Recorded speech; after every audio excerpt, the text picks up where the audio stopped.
Welcome, MonaLaw students. Welcome our special guests. Particular welcome to Mr. Hugh Small, KC, who is joining us. He was a member of the Constitution Review Committee, which was designed to take Jamaica towards the status of becoming a republic.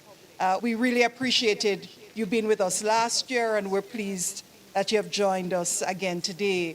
Special welcome to our teachers. Our teachers are at the podium today as debate organizers and as judges. The seventh MonaLaw debate is on the question of referenda as a mode of entrenchment in Caribbean constitutions. The mood today is be it resolved. Referendum requirements are not essential for democratically legitimate constitutional change and are inimical to Caribbean development. Never has the subject of referendum, or rather of entrenchment more generally, or the procedures for changing Caribbean constitutions that go beyond the ordinary requirements for making regular laws, been so discussed in the constitutional life of the English-speaking Caribbean as it is now. We didn't all have the foresight of Dr. Francis Alexis, whose Pink Bible, that book, Changing Caribbean Constitutions, was prepared over 40 years ago. His book lives on in a new edition and in its old form, outlining the diversity of amendment procedures found in Caribbean constitutions, making it clear that not all constitutions are changed in the same way. Certificates of compliance, for example, don't exist in Jamaica but do in some Eastern Caribbean countries. Referenda is not a mechanism required in Barbados or in Trinidad and Tobago. Welcome, Senator Golden Campbell. We welcome you at the front and are deeply appreciative that you have joined us today. Some states require 2/3 special majorities in parliaments, and some go up to 3/4 majority, for example. We have in recent times consistently and insistently been asking about how do we change Caribbean constitutions. In the last 2 decades in particular, with several constitutionally mandated referenda failing to produce constitutional change, we have started asking not just how do we change Caribbean constitutions, but do we need to change how we change our constitutions? We've also had to contend with the judicialization of constitutional change, with courts being asked to judge whether the correct procedures have been followed. If a Caribbean constitution is changed today, you can be sure someone will ask a court whether the proper procedure has been followed.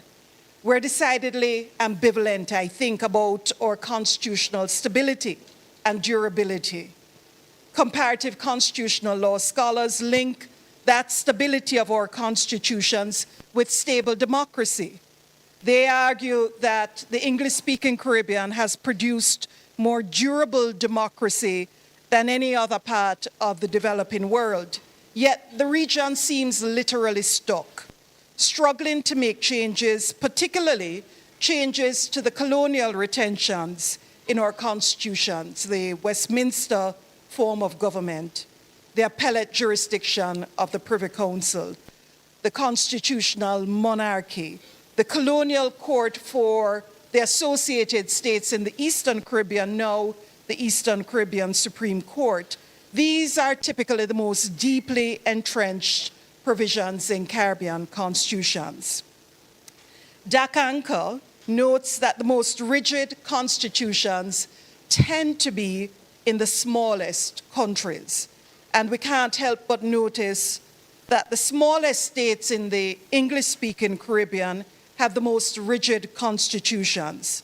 Professor Cynthia Barra-Giles and Dr. Ronnie Yearwood, Deputy Dean at UA Cave Hill, described the 2/3 majority vote needed in a referendum to to change important parts of constitutions in Antigua and Barbuda, in Grenada, St. Kitts and Nevis, and St. Vincent and the Grenadines as, quote, virtually impossible constitutional barriers to change.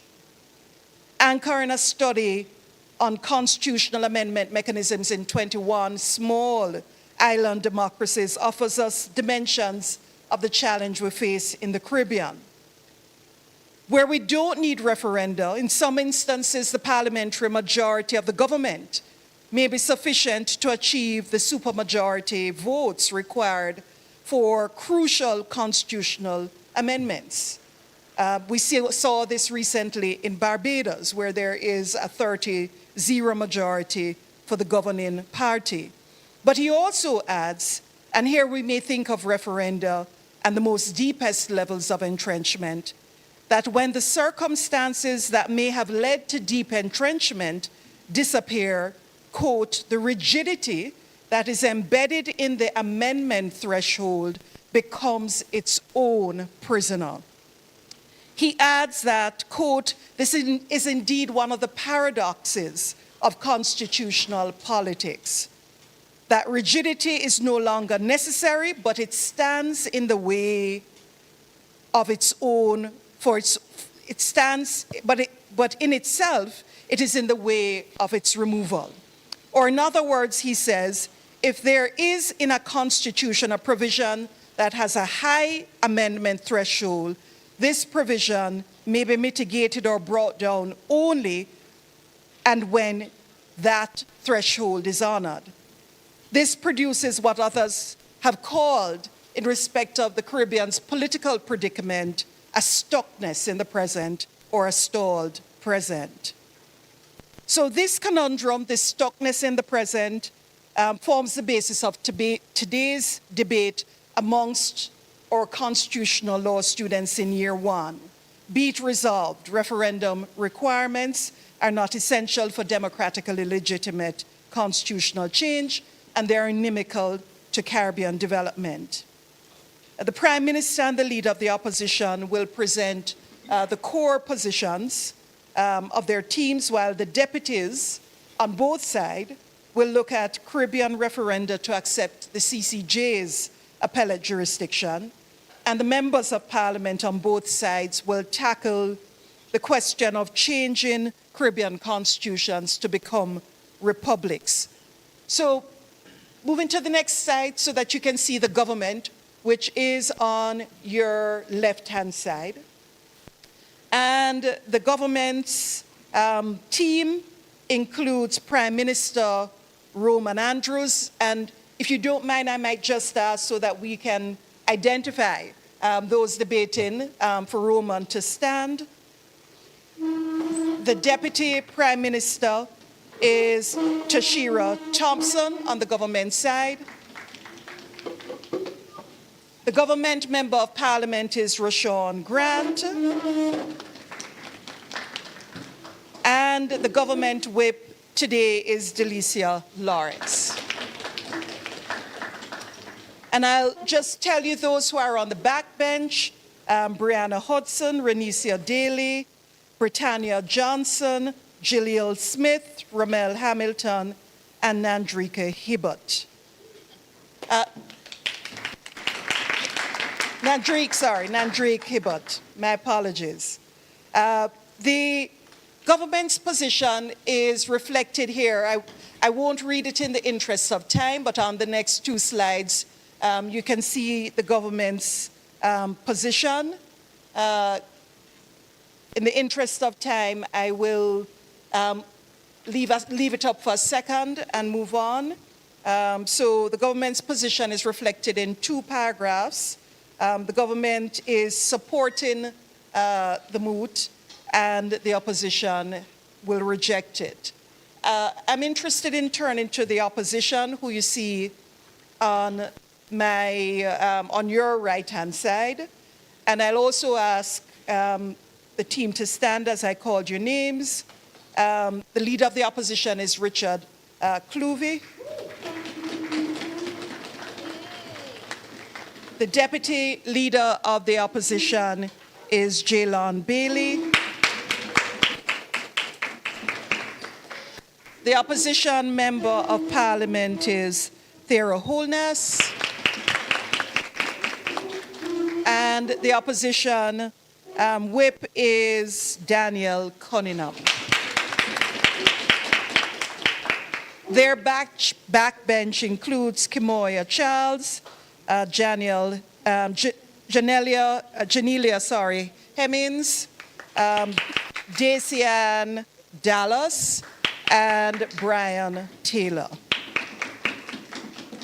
I'll leave a minute for you to quickly look at their position, but you'll hear their position in the first presentations. This is largely for the benefit of the judges. I also want to introduce you to debate masters.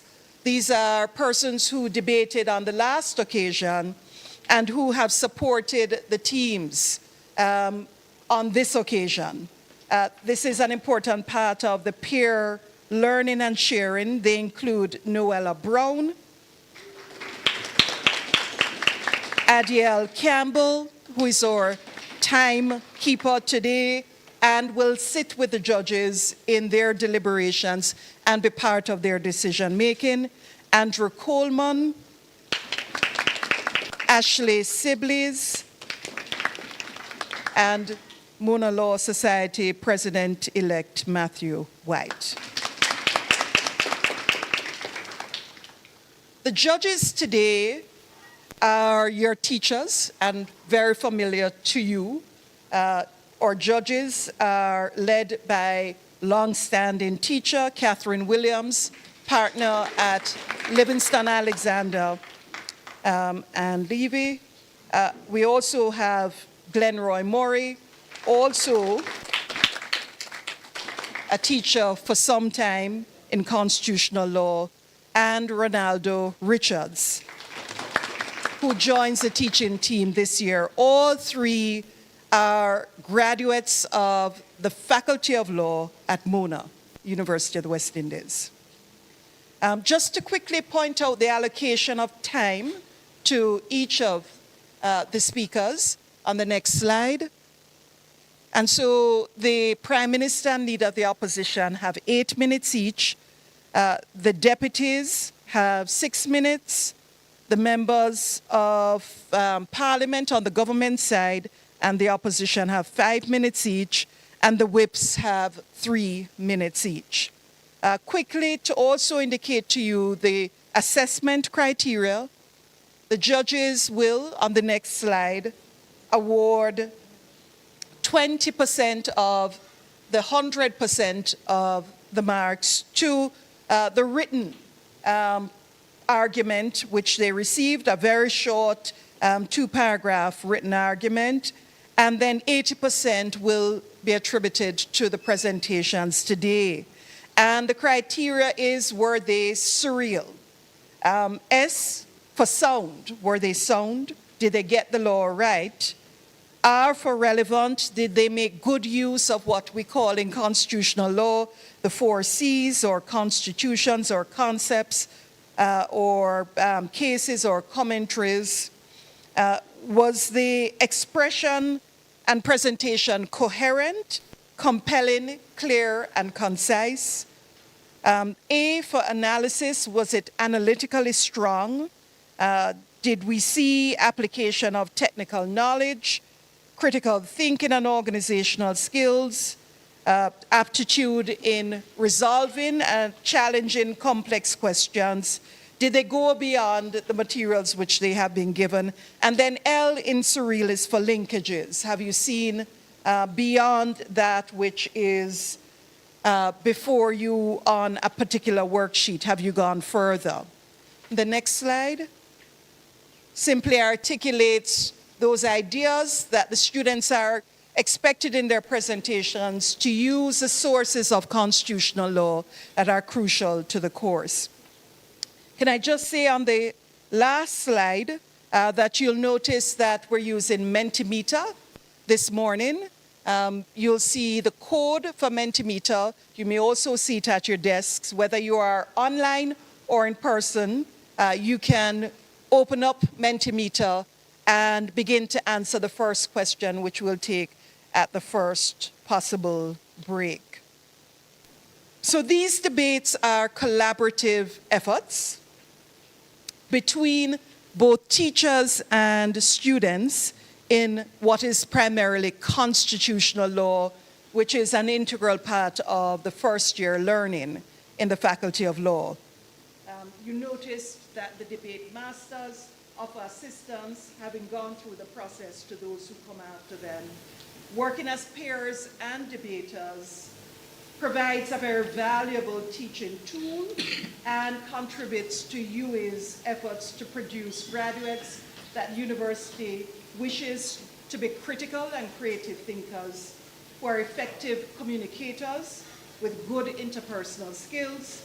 This process, we think, contributes to our students gaining information literacy, becoming innovative, and regionally grounded citizens of the Caribbean guided by strong ethical values.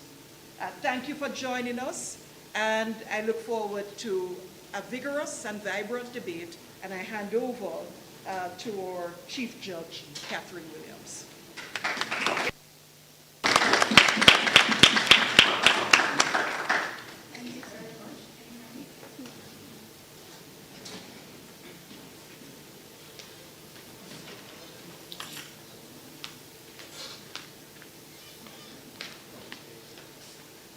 Sorry, some technical challenges there in a dynamic situation. But thank you very much. First of all, thank you to our debaters for participating. We met with you previously, and so we won't go through in detail the guidelines for the debate today, because I'm sure that you are all prepared and ready to make your arguments. Just wanted to reiterate to you to please be mindful of your colleagues as you go through the debate today, and be respectful, cordial, in presenting your arguments. Be confident, speak up so that we can all hear you, pivot where necessary, and also remember that throughout your presentation, we will be asking questions as judges, so you should be on the lookout for that, and try not to get too flustered, and also be mindful of the time allocation that I'm sure you're all prepared to deal with. Good luck.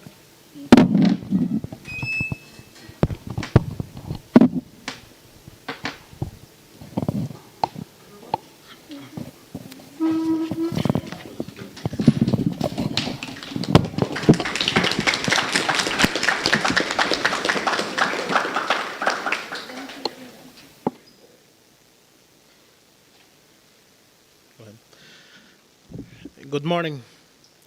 I wish first and foremost to begin our presentation by paying homage to the judges, moderators, facilitators, and all those present with us today. As we consider the motion, be it resolved, referendum requirements are not essential for democratically legitimate constitutional change and are inimical to Caribbean development. A motion which our team affirm with tremendous favor and support, as we believe that whilst the use of referendum might be instrumental at times, the costs associated with referendum and the restrictive often serve as hindrance to the development of our Caribbean nation. This is illustrated by the constitutional referendums held in St. Vincent and the Grenadines, Grenada, Antigua, and Barbuda, where in addition to the vote of a two-thirds majority in the House of Parliament, there is also a requirement for a two-thirds approval in a referendum, which we believe is very restrictive. In so doing, we maintain that the will of the people should and must be considered whenever constitutional changes are being explored. As a referendum has been, Blackstone Law Dictionary defines a referendum as being a device of direct democracy, direct democracy by which the people are asked to vote on issues or policies However, we believe that other mechanisms such as the right to be consulted, the opportunity to be heard, may be more appropriate in most circumstances. In a constitutional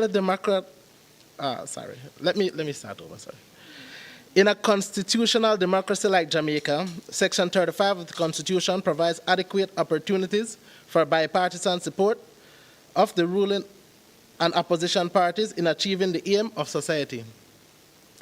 As a result of the necessity for bipartisan support, the opposition party, with the aid of their 8 senators, can ensure that the ruling party take necessary steps to consult the Jamaican populace and to obtain the most informed position before offering support. It is not lost on us, however, that the need for bipartisanship may be less than ideal and may also prove to be just as difficult as a referendum. A silver lining, however, has presented itself by way of the Belize Constitution, where by virtue of Section 61(4), it has provided a composition of senators as follows. Of the 12 senators, 6 are appointed by the Governor General in accordance with the advice of the Prime Minister.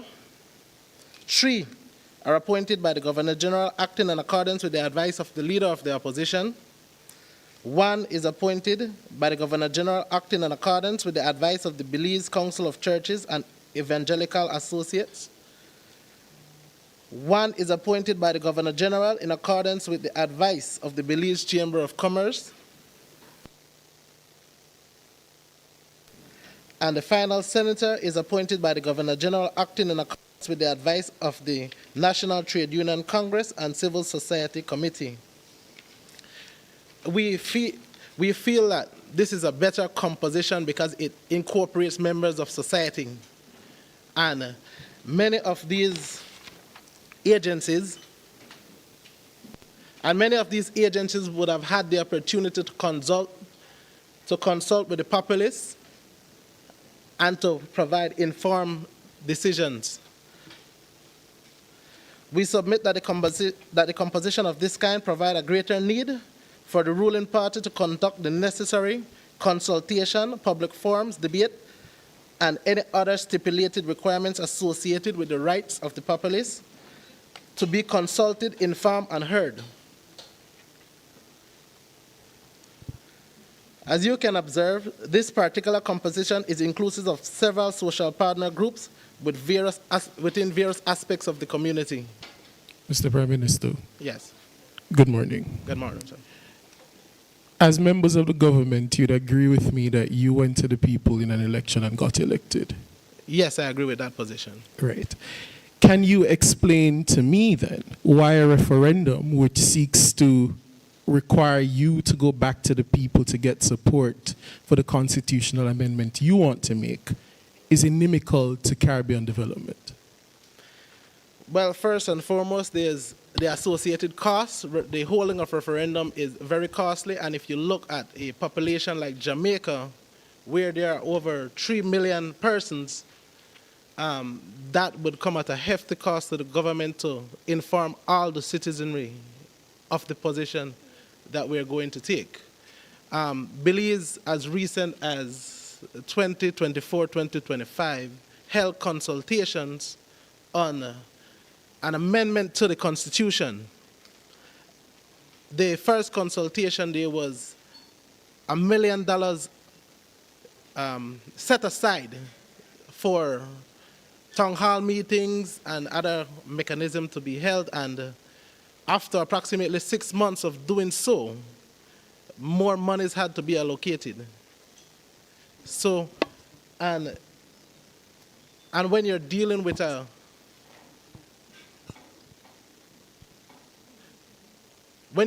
referendum, there are more steps that needs to be taken to ensure that the populace is fully informed of what is taking place. But if I understand you, earlier you said one of the alternatives to the referendum would be consultations. So if the consultations are also costly, what's the benefit to switching from the referendum to the consultations? Well, we believe the consultations are not as costly as a referendum because, like I mentioned, in the composition of the Senate, several of the groups are already represented by members of the Senate. So, Is cost really a sufficient barrier, you believe, for something so important? it is not only costs. One of the issues is the population don't always come out to vote. In recent referendums held, as significant as the ICJ referendum was for Belize, there was only a 65% turnout, despite public campaigns and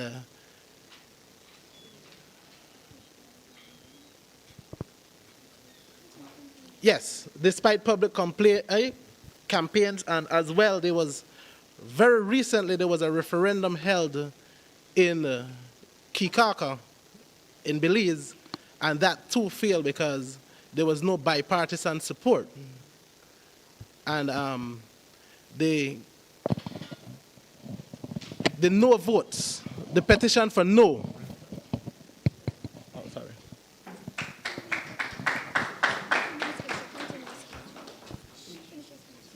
Sorry, we're going to allow him 2 more minutes because of the questions. But very quickly, can you state emphatically that the position of the government is that there are no value, that you are essentially moving away from any form of direct democracy to resolve these type of... No, that is not our position. Our position is not that referendum is not necessary, but we are saying that as it relates to constitutional reform, it might not be necessary in that regard. As I will further clarify this point in my presentation. Continue. Oh, sorry, yes. When issues of annexation or territorial issues arise, we believe that that holding of a referendum is essential in those regards when countries have to cede territory or decide whether or not they would be annexed by a more superior country. I mean, recently we have seen that Donald Trump in the United States wanted to annex Canada, and as well he wanted to annex Greenland. We are saying that in position...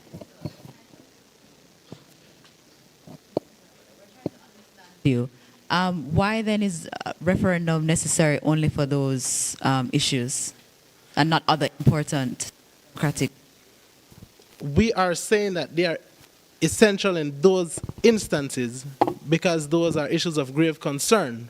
However, when it comes to constitutional reform or the becoming of a republic, as we will demonstrate later on in this presentation, we are saying that those are, whilst issues of those are issues of Caribbean development. Those are issues that are associated with Caribbean development. So we are saying that when it comes to issues like those, democratic legitimacy can come by way of consultations as opposed to the need for a referendum. Because as demonstrated earlier, the 2/3 majority of a referendum would be a hindrance to those developments.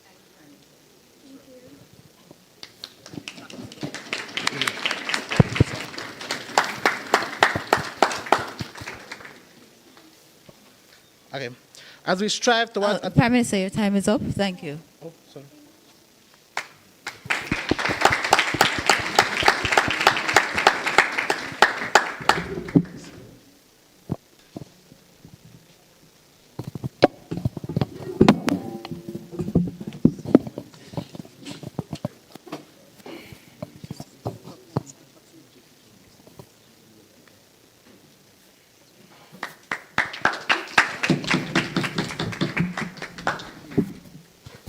Morning.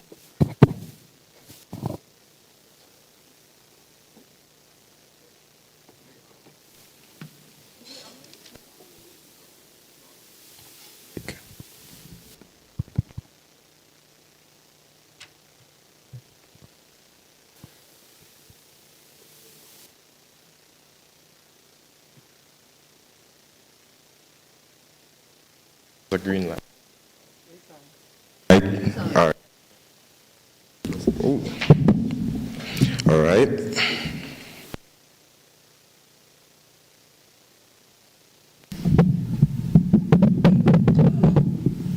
Thank you.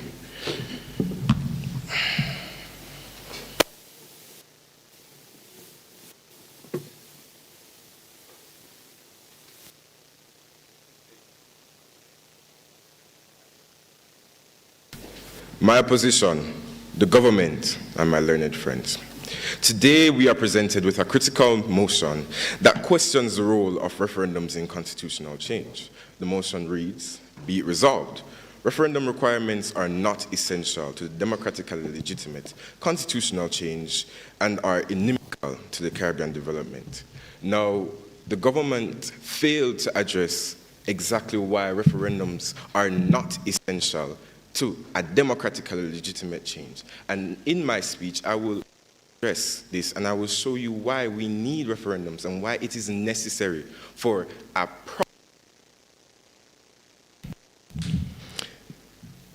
The opposition firmly disagrees.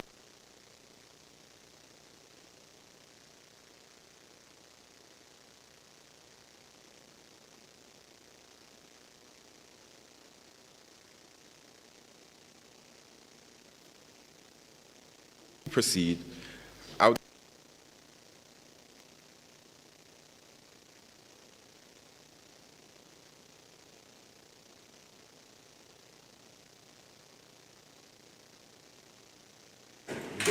Which is the core of this motion. Democratic legitimacy is the consent of the governed, which gives acceptance and recognition of a government's authority as right and proper. In truth, this consent should not be limited to periodic elections alone. Jürgen Habermas, in The Legitimation Crisis, criticizes how contemporary systems often rely on formal democracy through elections and limit substantive democracy, which would allow for meaningful participation of the people. The opposition therefore contends that referendums serve as an important expression of substantive democracy, allowing citizens to directly participate in decisions that affect the Constitution. Referendums are therefore essential to constitutional change as they provide direct evidence of the people's consent. Representative democracy alone, while important, is insufficient for altering the supreme law of the land, particularly where fundamental provisions are concerned. Referendums ensure that the changes are not only legally valid, but democratically legitimate by requiring direct authorization from the people themselves. Now, imagine a situation where constitutional reform requires only a... Sorry, Mr. Leader of the Opposition. One question for you. You would accept that there is no turnout percentage requirements for the passage by referendum? I accept that. So explain to me how it's more democratically legitimate for a situation in which 5% of the population turns out and approve a constitutional change as opposed to 2/3 or 3/4 majority in the parliament or a unanimous vote of parliamentarians. Why is it necessary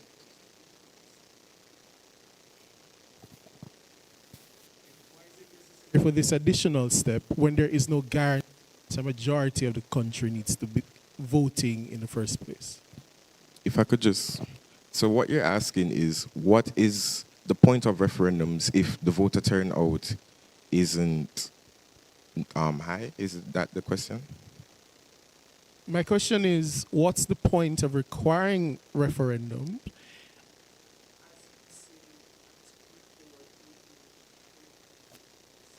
when there is no requirement for any specific threshold of the population to support or oppose the motion before them?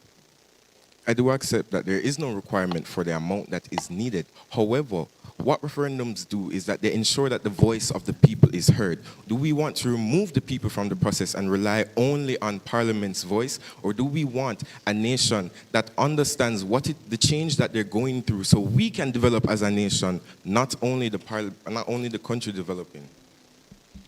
Thank you, Leader of the Opposition. I do have a question, though, because you made a point to distinguish between representational democracy and substantive democracy, but you haven't defined it. And I think it would be helpful for us to understand what are the elements of substantive democracy in the way that you are describing it.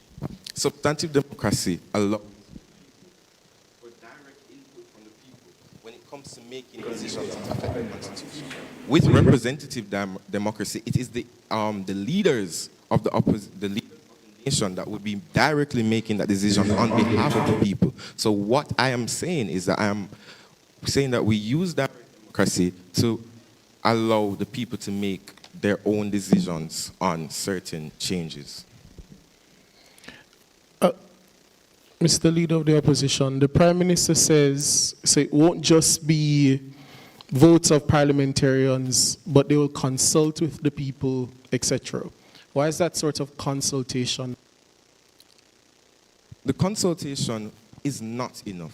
The reason being is that we need to formalize the people's opinion on the matters. However, if we consult and they disagree, what effect does that, what does that do? Are we going to stall the process until everyone agrees? Which is why I believe that their solution for consultation does not change the program, the process that we have now. The people, there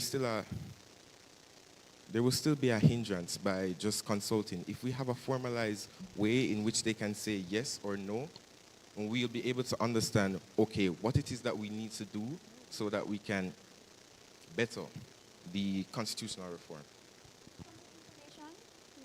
Not accepted at this time. Now imagine a situation where constitutional reform requires only a parliamentary majority. In such a case, reform would pass easier, even if it does not reflect the will of the people. This highlights the danger of relying solely on representative democracy. Wendy Grenard supports his position, noting an antithetical relationship between the direct democracy and a winner-takes-all Westminster system. In her analysis of the 2014 constitutional reform in Grenada, she demonstrates how a government holding every parliamentary seat was still unable to secure public approval for a referendum. This illustrates parliamentary dominance does not necessarily translate into popular consent, whereas referendums provide a direct measure of popular consent. Madam Speaker, the opposition is of the mind that we have blamed the instrument of referendum far too long and have not addressed the real issue that obstructs Caribbean development, the political and institutional systems. The challenges experienced within the region must be accredited to the deficiencies in public education, political consensus, the governance, and the policies we decide to reform. Blaming the referendums for these challenges misdiagnose the problem. Referendums requirements should remain for matters that affect the fundamental constitutional order, including the structure of the state, the sovereignty of the people, core constitutional rights, and issues of colonial retention. This position is further supported by the case of Attorney General versus Richardson, where in the case the court held that not all constitutional amendments engage the fundamental principles of democracy or sovereignty. Specifically,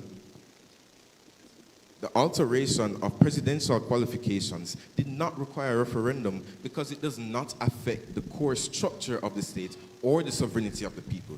These provisions that... Leader of the opposition, sorry, but you're relying on Richardson, but didn't Richardson itself question the validity of referenda as a measure of democratic will and democratic legitimacy? I do understand that, but however, I have taken the case from a different position. What I'm using the case to show is that referendums aren't required for every single matter, but for fundamental matters that changes the core of the Constitution and how it affects the people of the nation. These provisions that directly impact how authorities exercise engage issues of national identity and self-determination, making popular approval essential. In these circumstances, referendums ensure that constitutional change is not only legally valid, but democratically legitimate. To address the inefficiencies that exist within the current system, the opposition proposes the enactment enactment of a Referendum Act. This act aims to correct the failings of the systems operating the instrument and allows for a structured, transparent, and accountable system of constitutional reform. First, the Referendum Act will clearly define the categories of constitutional provisions that require a referendum, removing ambiguity and ensuring consistency in the reform. Thank you. Thank you.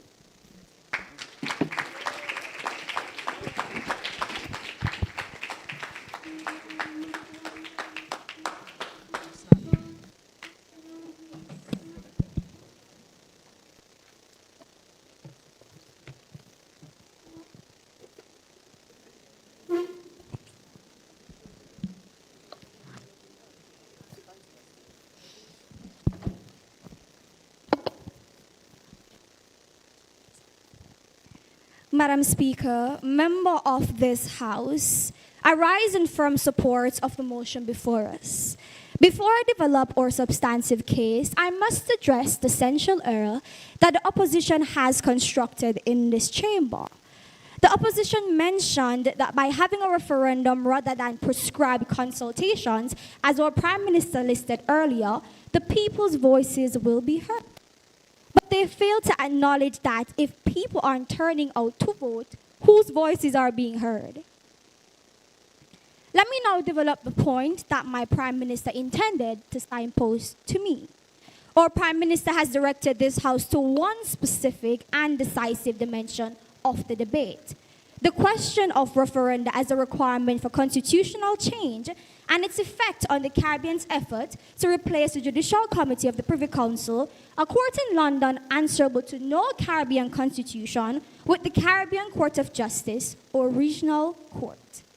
This is a lived, documented, repeated failure across our region.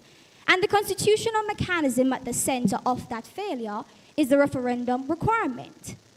Madam Speaker, I direct this House to one of the single most authoritative case on the issue: Independent Jamaica Council for Human Rights against the Attorney General, reported in 2005.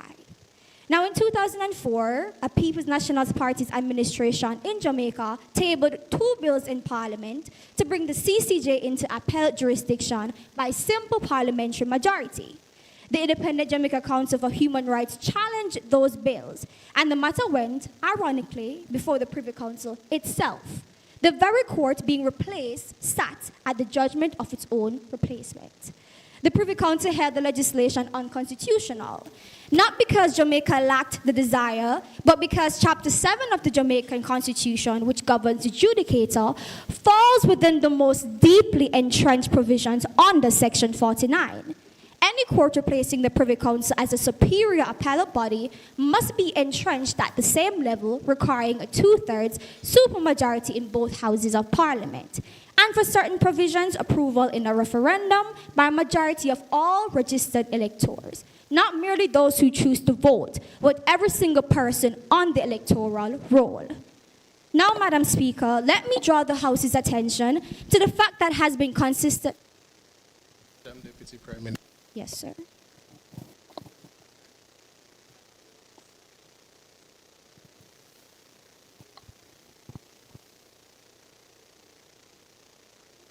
I would say it's one of the reasons.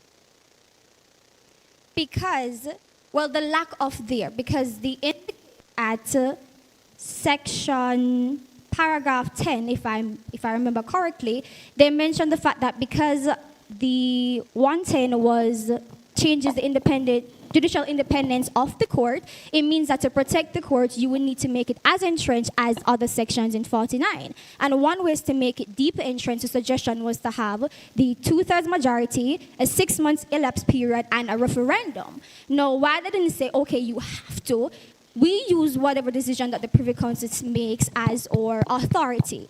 And as such, we've know, the point that I was going to make after this is that it's now been a case where people in Jamaica, using that specifically, believes a referendum is mandatory, when in reality it is not mandatory. It is a case where the leading party, the JLP, wants it because they believe that perhaps it will be more democratic. So in that instance, I do believe that it's one of the issues why it would have failed, because they're saying that this provision needs to be deeply entrenched, and one of the ways to make it is get the 2/3, which they did not get, which we absolutely agree that that must be done, but also the suggestion of a referendum. For me,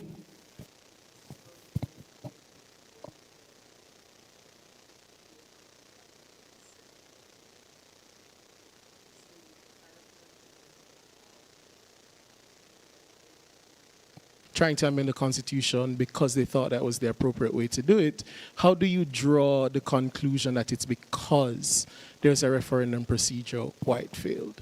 Not the case. When I use the case, I'm drawing from the fact that after the case happened, this is no, at this present time, Jamaica makes it seem we need a referendum. So the case did not say that is necessary. It said it should have been a 2/3 majority in both houses. However, the fact that they even mentioned it, with that Caribbean courts take what they say as authority, we now have been using it to say in Jamaica referendum is mandated to change our court. Thank you. No referendum, as I said, is constitutionally required. A 2/3 majority in both houses is what is needed. That is the constitutional path. And yet the Jamaica Labour Party, in opposition through the period of the PNP in position, and even today, has consistently demanded a referendum that the Constitution does not require. On Tuesday, May 14, 2024, opposition leader Mark Golden stated clearly, and I quote, "Matters to do with the justice system and the judiciary are best kept out of the realm of politics. It's not good to infect decisions around the justice system by the political process. Many other countries have gone through this process, and none of them have done so via a referendum. And for us, the Constitution is clear on the matter, as interpreted by the Privy Council itself, and it does not favor a referendum. We may agree on the point, but that's our position," end quote. Just a quick question on that point. Isn't it true that the 2/3 majority is inherently a political conversation because it requires bipartisan support that engages with politics? Yes? Yes, to some extent. And so therefore, how would a referendum add an additional political element in your view? Because when a referendum is done, the focus shifts from actually getting the electorate's opinion on a specific thing, but it becomes this big scheme of, okay, the opposition is able sometimes to redirect the focus to say, we don't agree with this, thus you should take our opinion as it is. So the focus of what the referendum should be is actually impact is not observed, which I will further down give more details on. Let us turn the data to Caribbean nations. 12 states in the English-speaking Caribbean have ratified the CCJ agreement, every member of CARICOM except the Bahamas. Of those 12, only 5 have acceded to the CCJ's appellate jurisdiction: Barbados, Belize, Dominica, Guyana, and St. Lucia. 7 remain outstanding. 7 states have signposted the agreement to endorse it, but have not been able to do it in practice. That is because countries without a referendum requirement, they succeed: Barbados, Belize, and other countries. And those that need a referendum requirement, they failed. Every single one. Jamaica, Antigua and Bermuda, Grenada, St. Vincent, and the Grenadines. They all attempted to accede to the CCJ's appellate jurisdiction, and all 4 failed. Now, Grenada held a referendum. Thank you, Deputy Prime Minister. Your time is up now. Thank you. We had accounted for the additional time. No, we had accounted for the additional time. I'll check with the debate masters that we went 2 minutes over time, correct? Yes.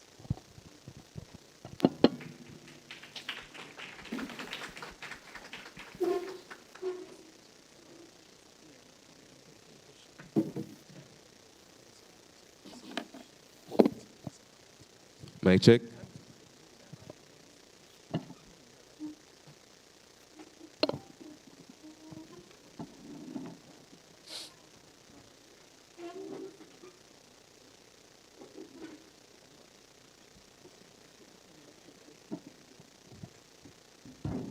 Proceed. All protocols observed. The Caribbean Court of Justice is not a foolish or unserious institution. It is not a reckless experiment. It is a serious regional effort to complete our independence and move us away from the lingering shadow of colonial legal control. That matters. But even if the CCJ is the best court in the world, it does not follow that a matter so fundamental to constitutional governance should bypass the electorate. Across the Caribbean, different levels of constitutional entrenchment make one thing clear. The framers did not regard Parliament as sufficient for every kind of constitutional amendment. This is not just our political preference, it's the logic of Caribbean constitutional design itself. In Grenada, Section 39.5 to 7 provides that certain deeply entrenched amendments cannot become law by parliamentary vote alone. They must also be approved in a referendum by not less than 2/3 of the valid votes cast. Quick question, just because of something you said. You said that the CCJ is a good court and that it's eminently valuable. However, it does not follow that you would then require, you would bypass the electorate to make that decision. How do you square that opinion with Section 110 of the Jamaican Constitution that doesn't require any type of real engagement, even bipartisan support, to remove appeals to the Privy Council? So essentially you're saying, where is the line? I'm just trying to understand how the two sit together. Okay. Because So if we can skip people altogether, our political conversation, to remove the Privy Council, why do we need everything to get to the CCJ? So the point I'm trying to make here is that the different framers of the Constitution looked at what sections they believed required a referendum and which one they required did not. In Jamaica, our framers of our Constitution said they believed that it was not required. But in Grenada and St. Kitts and Nevis and other examples where the CCJ failed by referendum, so you get the point I'm trying to make?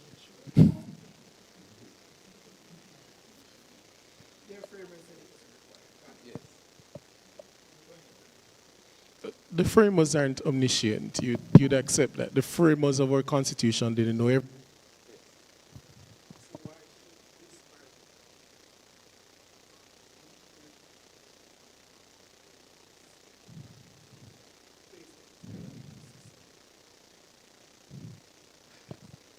That's not really the point. The point I'm trying to make really is that they recognize that certain provisions of the Constitution, it was not necessary just for Parliament to pass it. Though certain provisions of the Constitution also require the electorate to say, yes, we agree with Parliament and this should become the supreme law of the land. So yeah.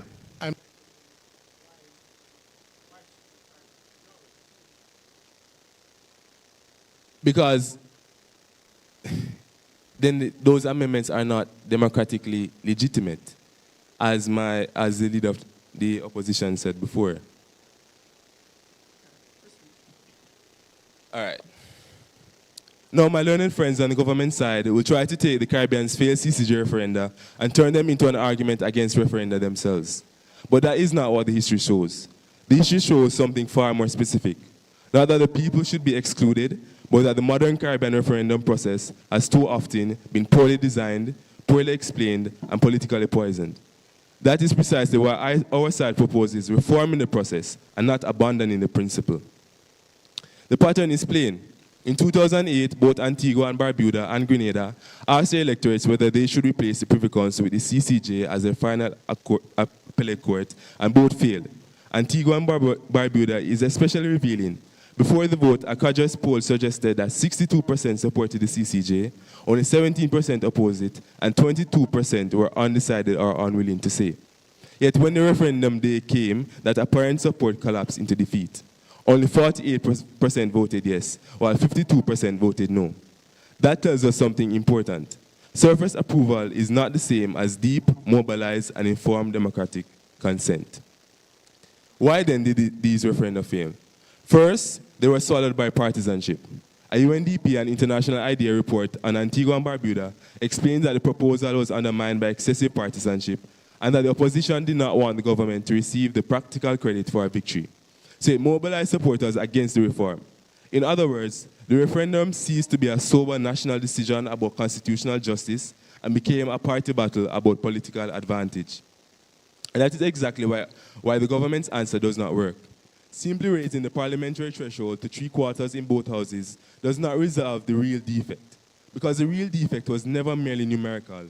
The defect was the absence of consensus and public trust. If the parties do not agree, then the amendment package remains politically vulnerable from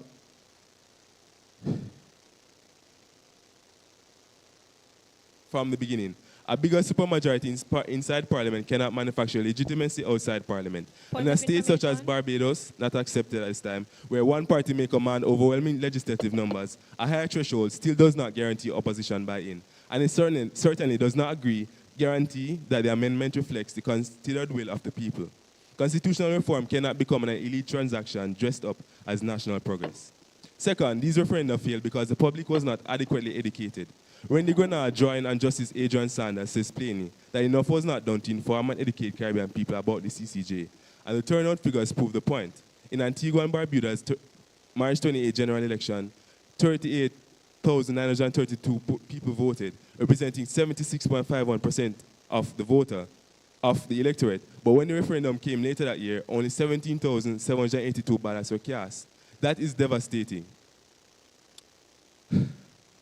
That is why our model matters. Before any referendum is held, there must be an independent constitutional reform commission or some equally neutral body to lead consultation, publish clear proposals, and mediate across party lines. Antigua and Barbuda showed the danger of doing otherwise. Apparent support before referendum day still collapsed at the polls because it was never transformed into real public understanding, broad political consensus, or meaningful voter turnout.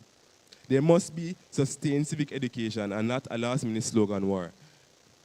And finally, the process must build institutional credibility by directly addressing the distrust within the CCJ. That means clearly explaining safeguards around the CCJ, including the Trust Fund and the Regional Judicial and Legal Services Commission. So the lesson from the Caribbean is not that the referenda are enemies of constitutional progress. The lesson is that referenda without civic education, referenda without bipartisan engagement fail. Referenda without credibility fail, but a referendum supported by independent reform machinery, broad consultation, mass public education, and clear constitutional safeguards does not undermine democracy, it completes it.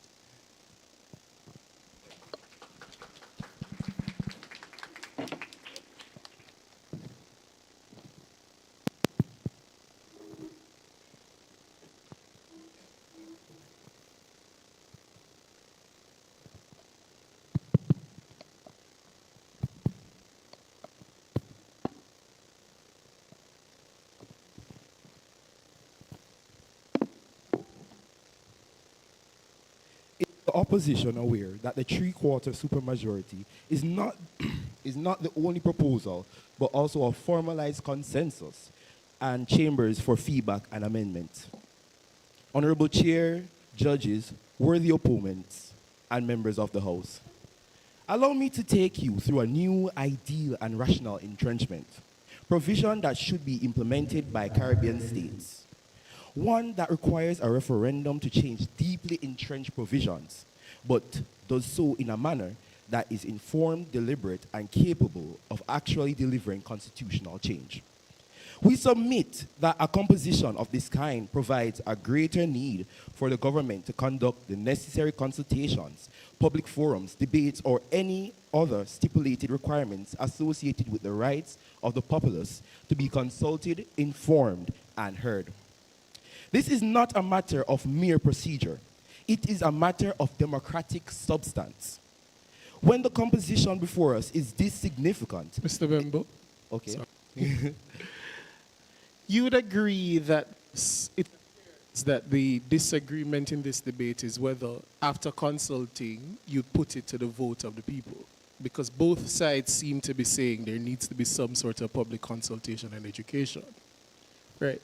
Yes, I would. So if you're successful in consulting and educating, what's the difficulty in asking the people to vote? Well, I believe the difficulty in asking people to vote it lies on educating citizens. As Justice Saunders would have opined in the St. Vincent and the Grenadines. So your consultation would have failed? No. We're not saying it would have failed. But it is a matter of, trying and putting it out there because persons have to be educated.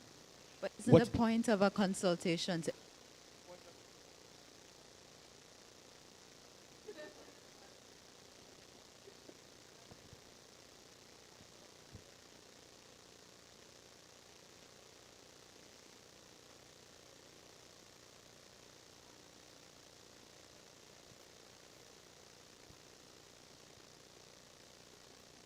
Okay, I would have seen where there'll be this confusion, but further in my speech, I will clarify your question.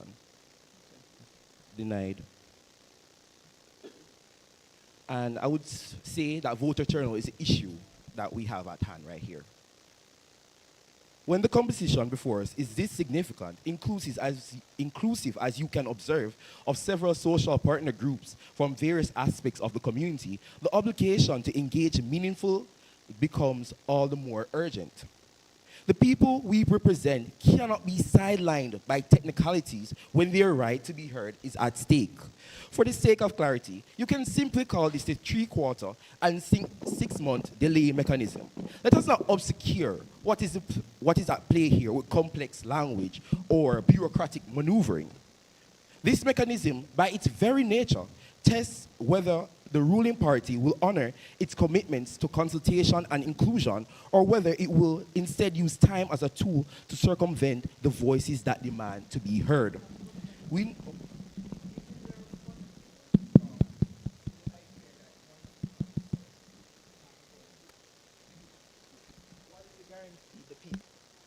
That you will actually listen to their consultations, but for a referendum.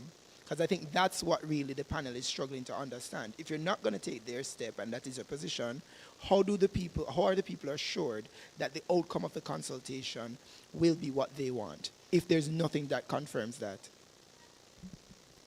Thank you for that. There will be a course to bring back the consultation and conversation to Parliament, so it will be tabled and properly discussed. We know the composition is broad, not denied. Now we must ensure the process matches it. Let me start with a clear example. Ireland in 2024, 2 referendums on family and care were both rejected by large margins. But what matters is not just that they failed, it is why they failed. The wording was unclear, key terms were left undefined, and voters were unsure about the legal consequences of what they were being asked to approve. In this case of the care amendment, many felt the change would not even have a meaningful legal effect. So voters were not rejecting the idea of supporting families or carers, they were rejecting conclusion, denied. As legal scholar David Kenny explains, modern referendums face a crisis of trust where voters interpret ambiguity as risk and respond with rejection. This is exactly what we see here. And the problem does not end with one failed vote. Scholars like Elkins and Ginsburg points out that failed referendums create what is essentially a chilling effect, where governments become hesitant to attempt reform again. In their words, rigid amendment systems can make constitutions effectively unchangeable. So all of these challenges would be addressed if you accept, for example, the opposition's referendum act. What we're saying is that we're not going to take referendum because it's inimical to Caribbean development. What we're saying is take an approach of bringing it to Parliament. The opposition would have said that referendums can help, but we're pointing out the ambiguity in this, persons not knowing the legal consequences, and furthermore, where it is challenging to citizens. But that's a failure of the consultation, and it's also a failure of members of the government, perhaps, in framing the question properly so that the citizenry understand. So if it's the issue that people can vote and they vote no, or the issue is that you're not drafting the questions properly and educating them properly. Okay, thank you for that. The issue that we have is the cost of referendums. If we were to take the step of changing from yes or no, it would be more of a cost. What we're trying to do is implement a new alternative to the approach, a spin to the twist. So I would say, let us try something different. Something where people can be more engaged. You would say that referendums lead them to be more engaged, but really, to what extent is referendum there to help the people and not to push political agendas and political tribalism? You have 30 seconds left. We'll give you additional time. But this goes back to the question I had for the Prime Minister, which is costs. In terms of costs as a factor, is that really sufficient for such a fundamentally important democratic change? Thank you for that. It's not the only factor, but it's one of the major ones. And when we're talking about costs, we're talking about what it is to get to the referendum process. Government member, let's say you're right, that are causing these issues. How does moving to a 3/4 majority in Parliament unlock this gridlock and spur the sort of Caribbean development that you envision? Not only 3/4, but Plus the consultation and all the other things you'll do. Let's say you're right in that. How does that lead to development you're seeing? not only 3/4, but if citizens can vote, politicians rather, in Parliament, they must can trust them with having due care for their rights and protecting them under the law. That is not denied. That is not democracy working. That is democracy being stalled by its own mechanism. Now compare that to what we see in the Caribbean. In 2021, Barbados became a republic without holding a referendum. There were criticisms at the time, but the transition was smooth and the country remained stable. Barbados' transition to a republic in 2021 worked smoothly because it was legally straightforward, politically supported, and carefully managed within an already stable system. The country's constitution allowed for amendments through Parliament, so the change was carried out lawfully by elected representatives rather than requiring a public vote directly. There was also strong public political unity behind the move, led by Prime Minister Mia Mottley, with little opposition, with reduced controversy and increased legitimacy.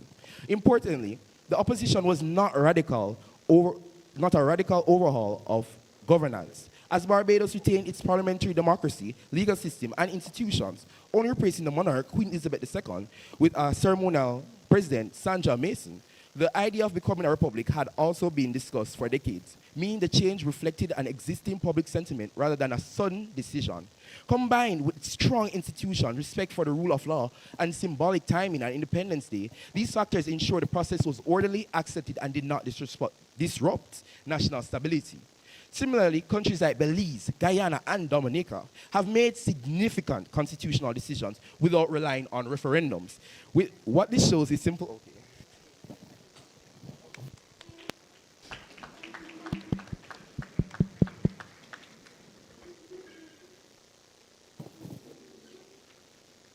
Member of the opposition?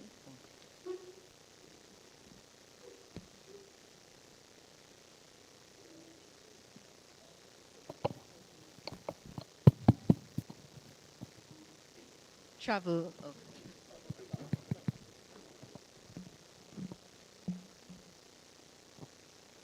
All protocols observed. As it stands today, Section 68, subsection 1 of the Jamaican Constitution, Section 50, subsection 1 of the St. Vincent and the Grenadines Constitution states that executive authority is vested in the British monarch as head of state. This provision is one of many which dictate the structure of the state and is thus protected by the deeply entrenched amendment procedure, which requires referendum. We, the opposition, strongly believe that while the requirement of a referendum may not produce rapid constitutional change, it ultimately anchors the process in democratic legitimacy. It transforms constitutional reform into an act of collective self-determination, ensuring that the move towards a republic represents not only political consensus, but the explicit and sovereign will of the people. In this way, the referendum becomes the true vehicle for the patriation of the Constitution, relocating ultimate authority from inherited colonial structures to the citizenry itself. The opposition recognizes that Caribbean nations such as Barbados, Trinidad and Tobago, and Guyana have become republics without the use of a referendum. And while the government may use this as evidence that referendums are unnecessary, The opposition posits that these changes to the structure of the state were democratically illegitimate and argues against adopting this practice. The Constitution is the framework that holds the government accountable. Essentially, without a referendum, legislative actors are empowered to determine the bounds and limitations of their own power.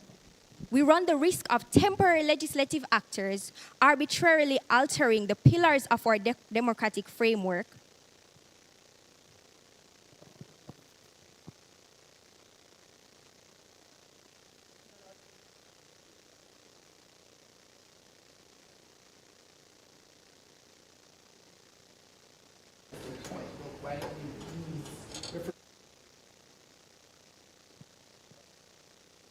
We agree that representative democracy has its place. However, when it comes on to fundamental pillars of our democratic framework, we believe that the people should have an effective voice in enacting those changes.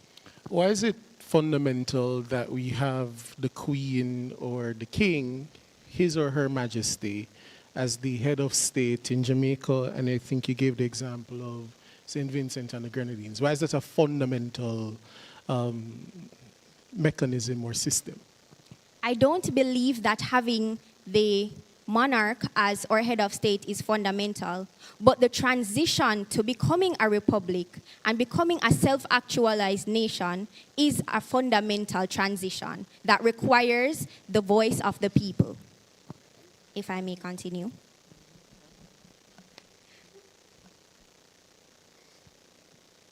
Attempts have been made to remove the monarch as the head of state in St. Vincent and the Grenadines. In 2009, for example, the campaign for constitutional reform failed to meet the two-thirds majority approval of the electorate, with it only garnering 44% of the electorate approval. According to Barra Giles and Yearwood in the article, Mandatory Constitutional Reform in the Caribbean, placing the people at the center of the Constitution, the referendum's failure was due to deep adversarial politics, which manipulated voters into viewing the referendum as a partisan power struggle rather than a collaborative effort towards development. The system that the opposition proposes is one where the Constitutional Reform Committee, an impartial institution motivated by the prospect of development and not political agenda, is empowered by the Referendum Act, which would ensure that public education on constitutional reform is neutral and not influenced by political bias. Furthermore, complex constitutional ideas... Sorry, opposition member. So referenda will always fail as long as there's disagreement between the parties. Referenda will fail where the information being portrayed to the public is heavily partisan.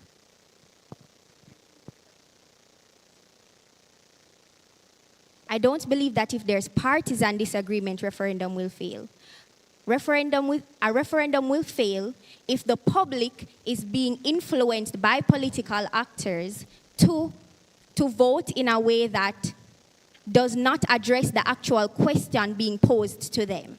So how does this independent constitutional body prevent Party A and Party B from still doing what they will naturally do as political parties? The drafting of the question being proposed to the public, to the electorate, would be by the Constitutional Reform Committee instead of the government that would have a political interest in mind when drafting that question to the public. But the government and the opposition will be free to campaign. That is fair to say.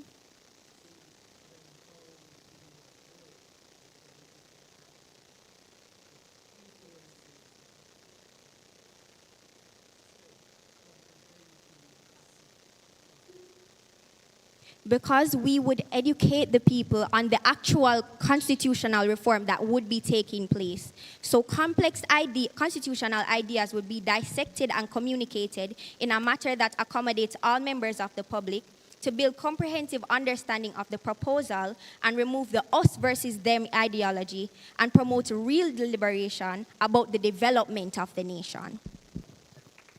But we'll give 1 minute.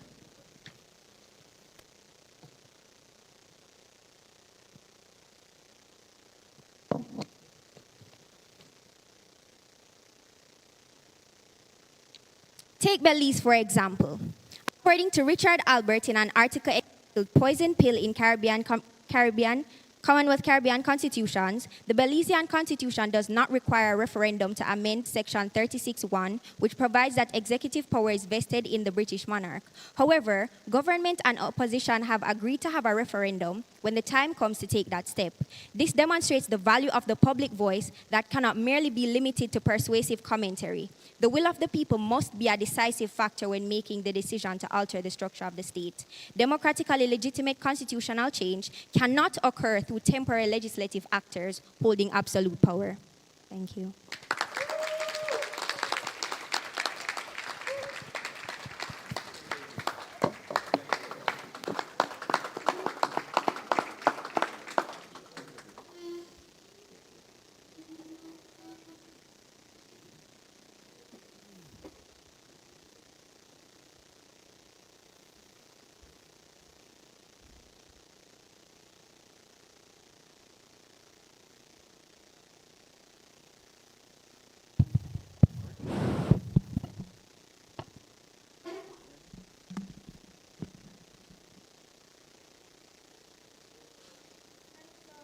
Interest of time, I begin in 3, 2, 1. A pleasant morning to our honorable judges, my fellow opponents, teammates, and audience. My first speaker showed why referendums are fundamentally flawed, how they reduce complex constitutional issues to a simple yes or no, and how easily they can be influenced by misinformation. My second speaker then offered you better alternatives, citizens' assemblies, stronger parliamentary processes, and hybrid systems that already work in practice. My role is to bring this together and show why, in reality, referendums undermine effective constitutional change rather than support it, and demonstrate why the government would have won today's debate. The opposition's defense of mandatory referendum for constitutional changes in the Commonwealth Caribbean is built on a very shaky foundation because it ignores a track record of repeated failures that expose flaws that they are trying to convince us do not exist. The issue with that is that there are real-life examples of why referendums fail. The proposal for a referendum act and constitutional reform committee is a naive bandage on an otherwise broken system that is outdated and no longer fulfills the needs of the Caribbean society. The opposition failed to sufficiently address the questions asked by history. The government did not pull statistics out of thin air. It is our living reality. And where they shied away from the very question before us today, the government has answered. Get rid of referendum in its entirety. No amendments, but a substitution. A new criteria that suits the requirements of our societies without the colonial restraints put in place decades ago. Caribbean history shows referendums consistently failing to deliver change, even on critical issues like judicial reform and republicanism. Grenada, for example.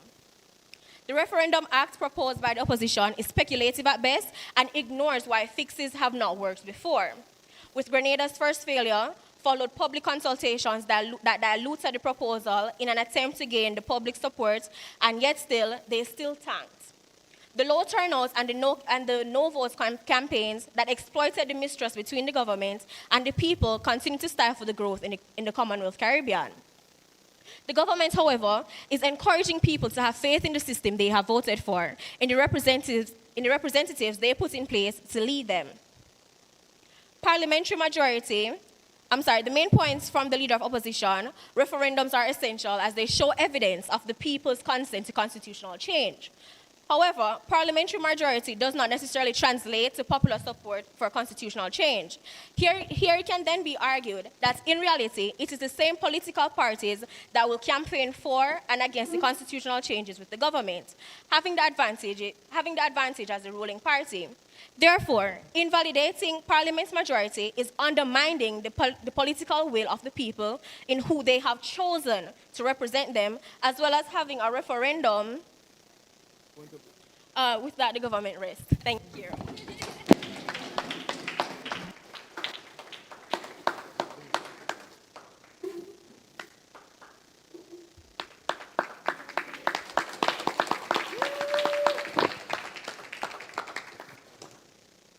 Good day, Madam Speaker, esteemed judges, my colleagues, and learned friends of the government.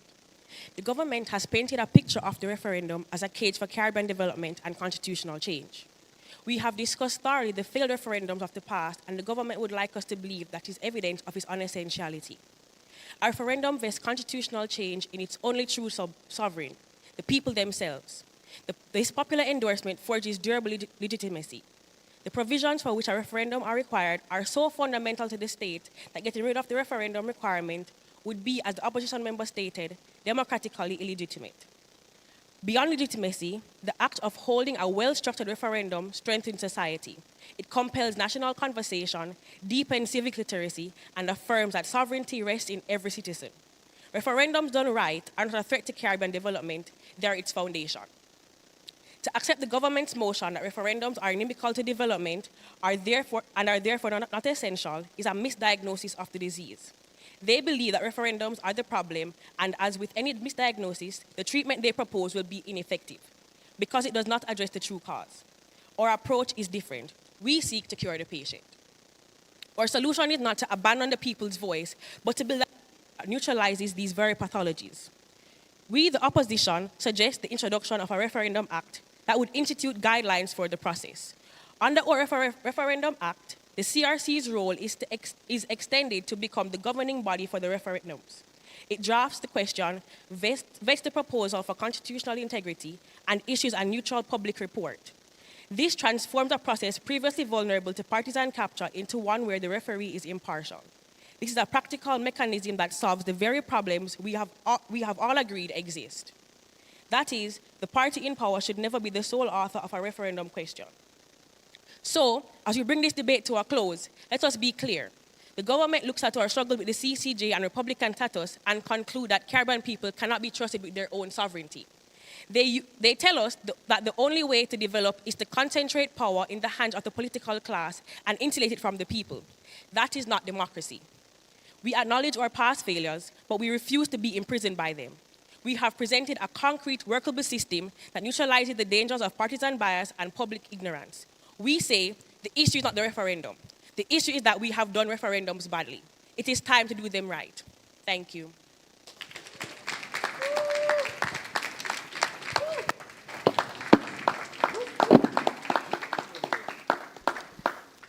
Well, thank you very much. We will confer as judges.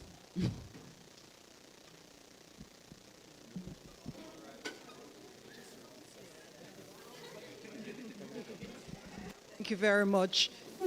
So thank you to all the debaters, and please allow us to let the judges and our student evaluator join in conferring and making a decision about the best debater and the best team.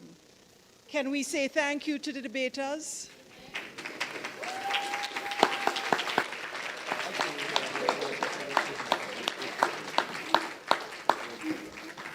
So in the 10 minutes or so, 5 to 10 minutes, I'm going to ask the teams to stay. The teams can stay. Sure. If you don't mind, if you can just stay with us.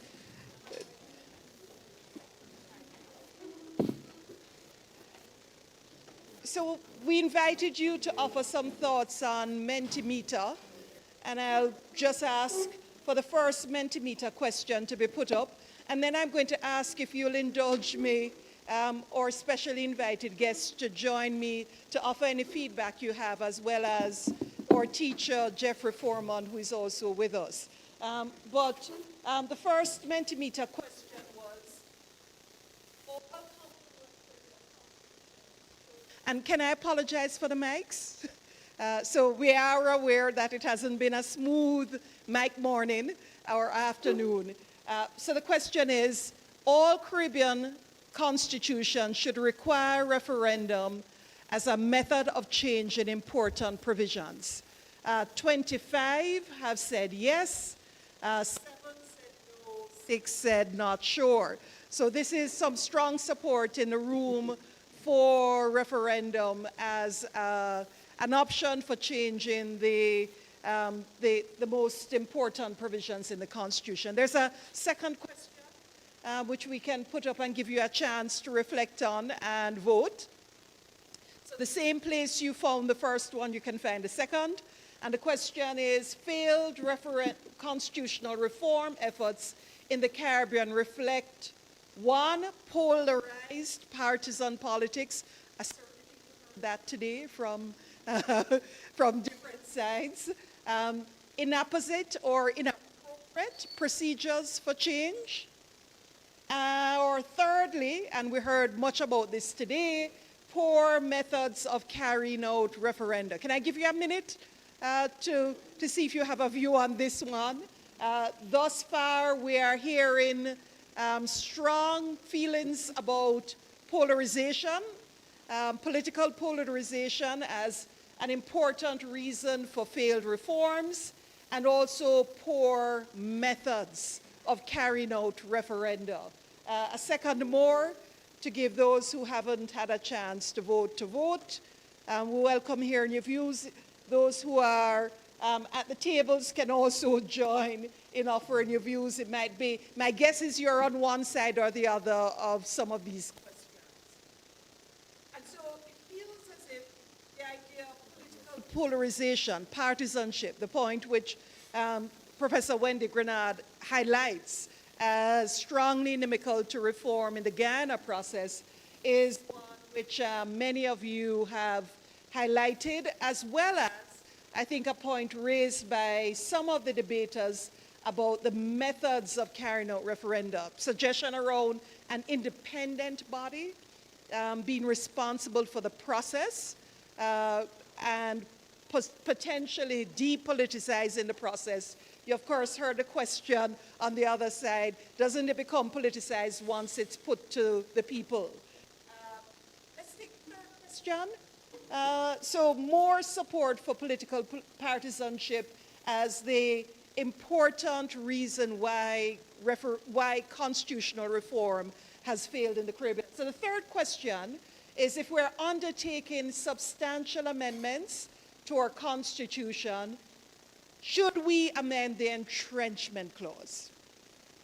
So if we're undertaking substantial amendments to our Constitution, should we amend the entrenchment clause, which of course you know is usually one of the most deeply entrenched provisions in the Constitution? So your yes or no should bear in mind that this is also one of the most challenging provisions to change.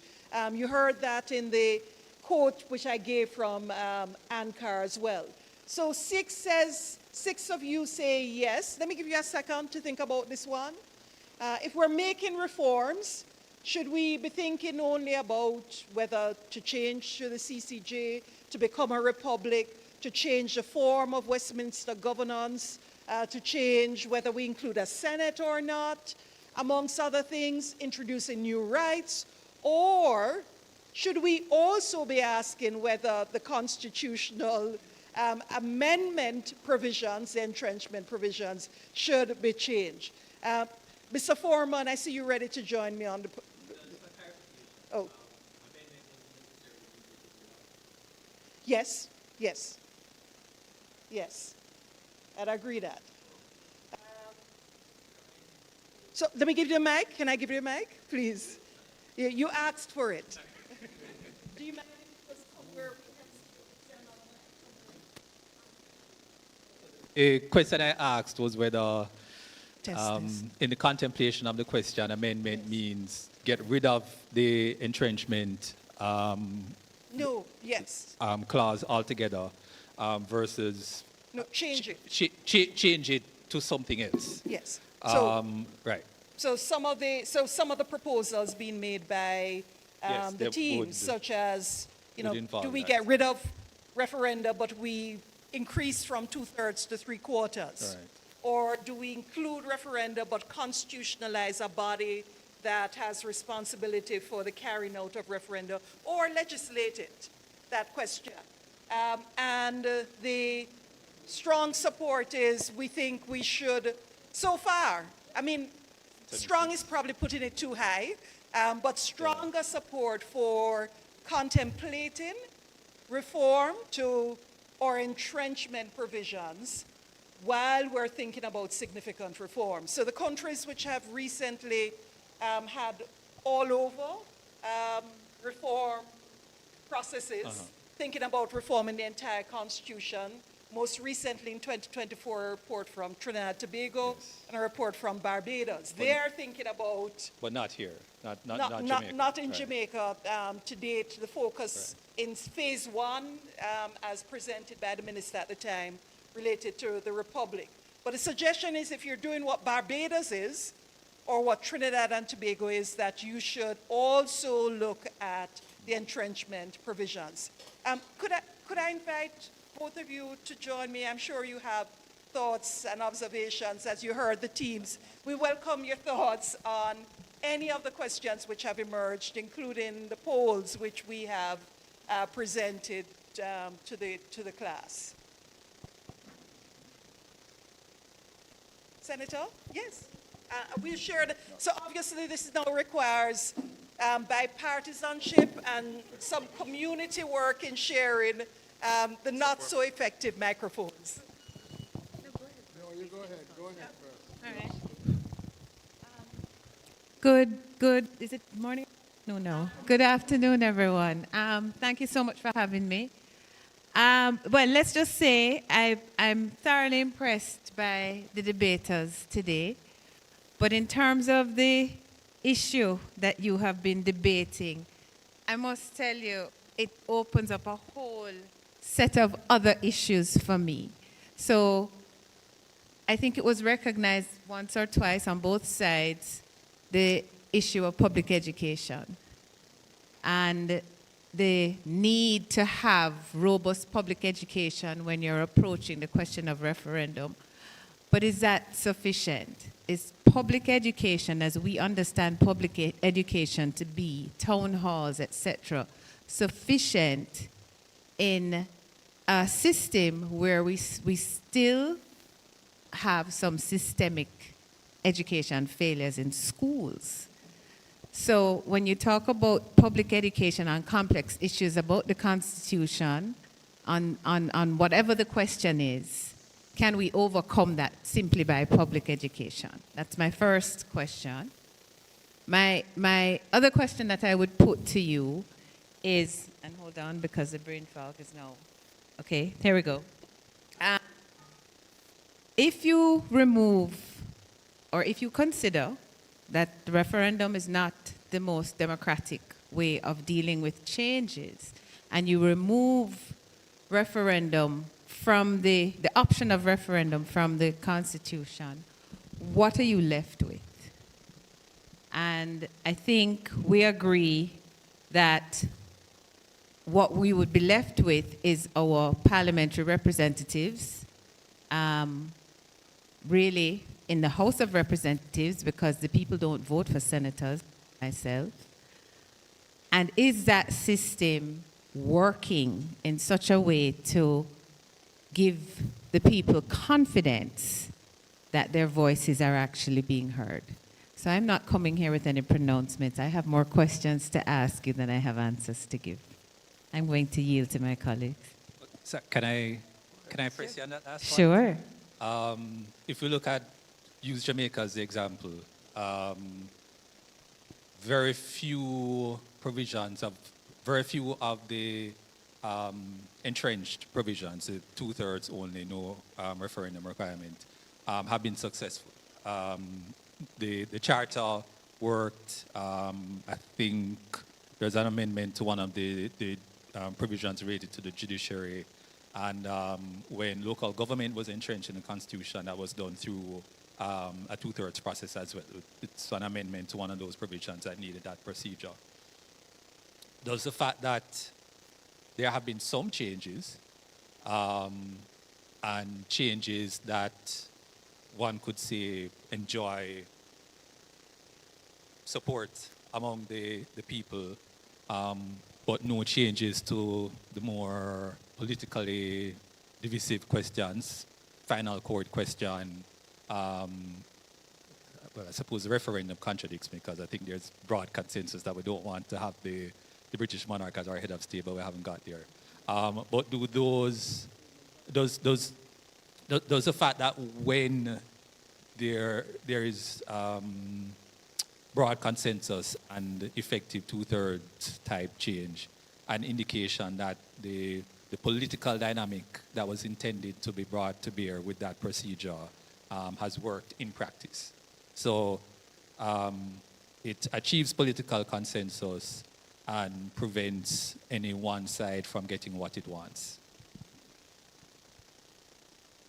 That's a tricky question. And I would say let's use the change that occurred in relation to the charter.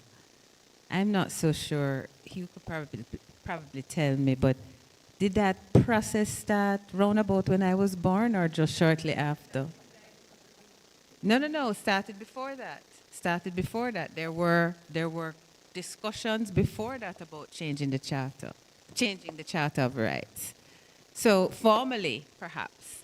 But the point I'm making is what we have achieved has taken such a long time each time we try to make such a change.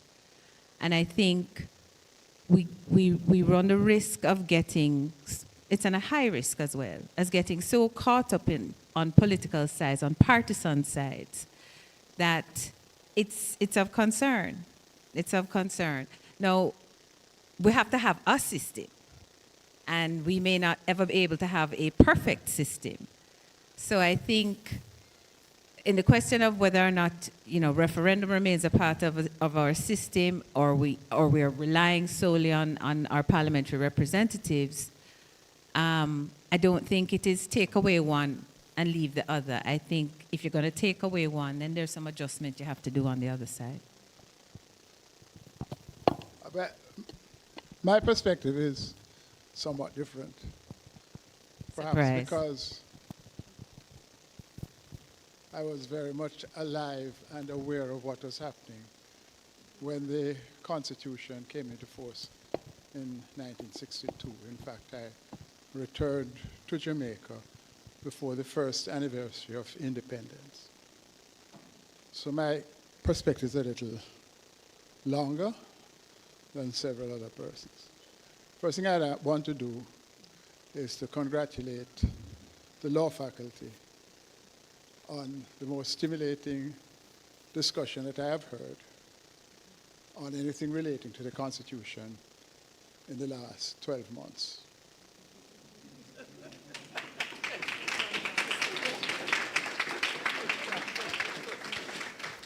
And I want to say that last year I attended the debate, and I hope there are no members of the debating teams. No, there are some. This year is superior to what I experienced last year as a listener. It's not a judgment, as a listener. This year is superior to what I heard last year as a listener. Coach them, so. Yeah, okay. The third point I want to make is that I think that the law faculty should have a very limited engagement with the political sciences and the history faculty to look at the context in which the Jamaica Constitution was written and the values that have been written into the Jamaica Constitution that have poisoned the constitutions of the Caribbean. The Jamaica Constitution was the first constitution of a newly independent country in the Commonwealth, the colonial system which they call the Commonwealth, in which the procedure of referenda was all the other constitutions of the colonies and different regimes that had emerged before that, because there were some countries that were not colonies, like Burma. None of them had any references to constitution, to referenda. Certainly, where the old white empire was being recognized for what it always was, equal to those at Westminster in terms of kith and kin, there's no reference to they wouldn't dare and attempt it in India and Pakistan and those countries because these had very ancient traditions that precede the British Empire. And although I know that Lloyd Barnett would disagree with me on this because he makes the case that the ideas that went into the making of the Jamaican Constitution originated here, particularly in the office of the Attorney General, where he was the most junior lawyer, but the one who was specializing in constitutional law. He makes the case that it was a homemade recipe. But if you look at all the other constitutions, none of them, not one single one of them, had a referendum in there. But after all, we are the only ex-slave colony, enslaved people who had reached a stage where we had a constitutional process because we didn't fight a war to win it. And the failed effort of the Federation had come after the empire had tried, the imperialists had tried a federation in Africa and a federation in Asia, none of which survived. And I believe that this entrenchment of referenda cannot be taken without looking at those other factors which are not just factors of jurisprudence.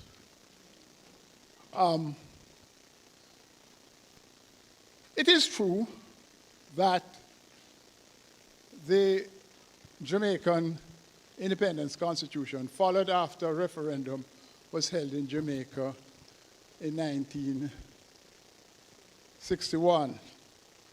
It was a referendum called without there being any legal compulsion, but with the leader of the country at the time recognizing that having lost the federal election and the federal government having been weakened by not attracting the leaders from all the different countries, all the different colonies, that it was necessary to have some sort of say given to Jamaican people. Once the opposition at the time said that if they were elected, they would leave the Federation. So it was a purely voluntary act to indicate where we should go. The referendum took place on the 19th of September, 1961. The same week, Mr. Manley wrote to the British government saying they would like to come for talks on independence. And between the 19th of September and early January, all the consultations regarding the future of Jamaica's constitution took place in Jamaica in what was, I don't want to call it indecent haste, but certainly Manley had his eye on wanting Jamaica to become independent before Trinidad,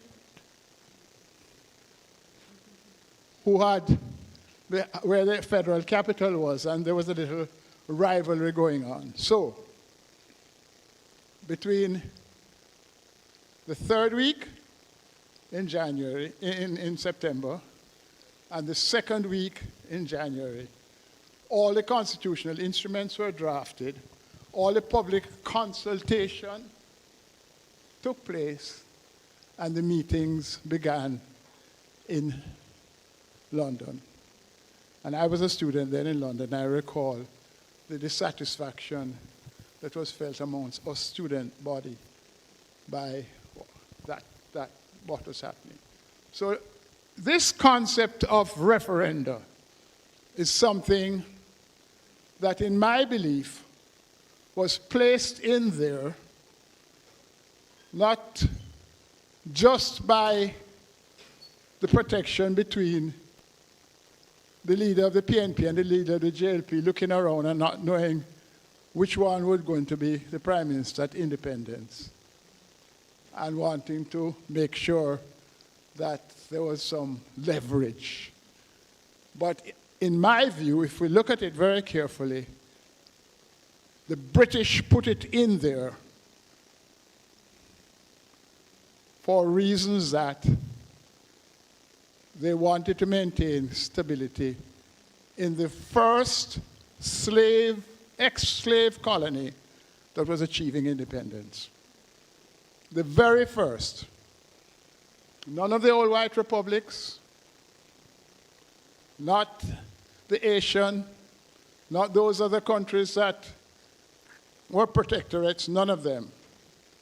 So we need to look at it in that context and cleanse our minds so that the politicians of today understand that they have to be careful about what they continue to harness around the necks of the next generation. Thank you. Thank you very much. Very powerful observations, both from you, Senator, and Mr. Small, about the predicament of achieving referenda in our context. And if you change one, I think one has to reflect on what happens to the other forms of entrenchment, but also this other perspective. And we have several on 1962, 1961 into 1962, and yours is a powerful reflection on what it meant for Jamaica to become independent in August of 62 as the first non-dominion, slave-dominated colonial history, and the implications for constitutional rigidity as part of the decolonization project. I mentioned at the beginning that there's a lot of evidence that the smallest countries, of which we are, they, and the Pacific Islands, have the most rigid constitutions. And it's also not surprising that the most deeply entrenched provisions are, and I think this came up, the provisions which relate to retention of the old system, the most deeply entrenched. Jamaica's Section 110 on the Privy Council was exceptional, and we need to learn more about how that exception arose, but okay, you'll tell me after about the federal court. We have to come back to this discussion. I'm fascinated by observations, but I want to give the last word to the judges. Wrapping up the debate will be about 5 minutes after the hour, and I'm going to also invite Adiel Campbell, who conferred with the judges, to just join them as they offer their remarks and their decisions, because you are part of that decision. Thank you.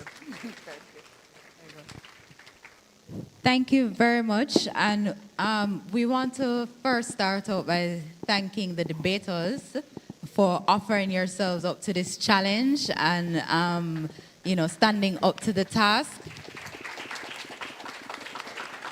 Just the fact that you are on this stage here today is commendable. Oh, boy. Just the fact that you're on this stage here is commendable, and it's good to see. It's good to see you all in the spirit. In the spirit of the debate, and you delivered your arguments well. It's clear that you prepared. And you were ready for action. I look at you and I see some future litigators, and I can't wait to see you in court one day. So thank you so much for all your hard work. In terms of getting to our decision, we went with the team that we thought laid out the most convincing argument. Obviously, we went through the assessment criteria earlier, so there's no need to repeat that.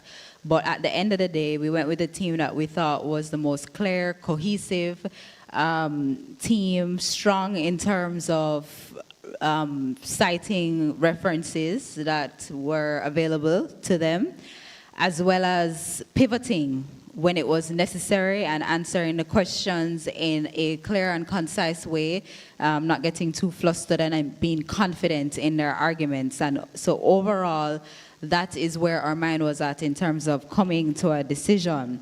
And we believe that the team that we selected fleshed out their arguments better, comparatively better. We just want to indicate in our deliberations, we also did consider where both teams could improve in the future if it is that you are offering yourself up for future debates, and just to be aware of. We thought that notwithstanding the references that were made throughout the debate, some more references could have perhaps been made. At points, pivoting could have been better, because we understand that as we are asking questions in a pointed way that sometimes persons got a bit flustered, but we thought that the opportunity was there for you to use the questions to ground your arguments in a stronger way, which we wanted to see more of.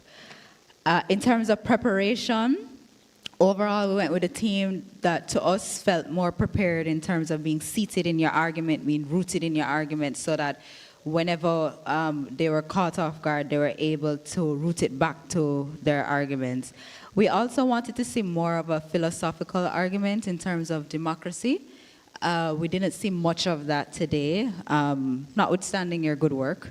But just for the future, it would be good to tie in those philosophical arguments, because the question itself, or the moot itself, is inherently a philosophical one.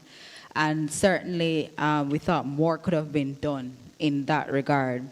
And also, for the future, it's best to listen to each other more. We noted that there were no points of information taken. And it would have been good if in your arguments and rebuttals, you could have been more pointed in terms of responding to your colleagues. Time management is also something to consider in the future. I'll turn over to Glenroy, Ronaldo, if you want to say anything further before we announce.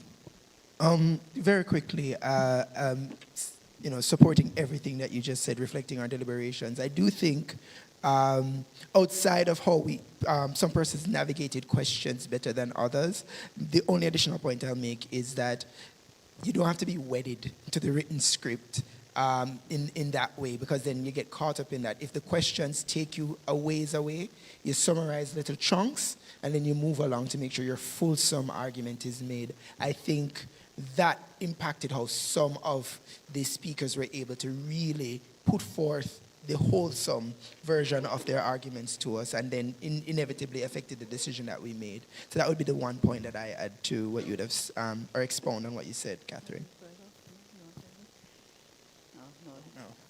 Okay, thank you very much.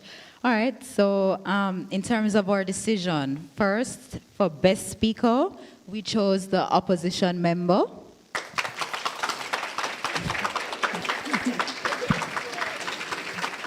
Please stand. You stood your ground. You stood your ground.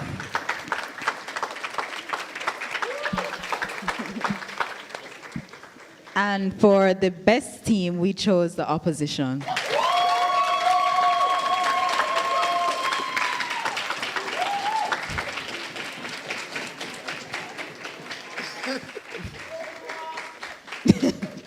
Well, thanks again. I'm not. That's it? Okay, we're closing off. Thank you for coming. And this was a great debate. Oh, you have? Oh. Okay, yes. Come together and shake hands, Prime Minister and Leader of Opposition.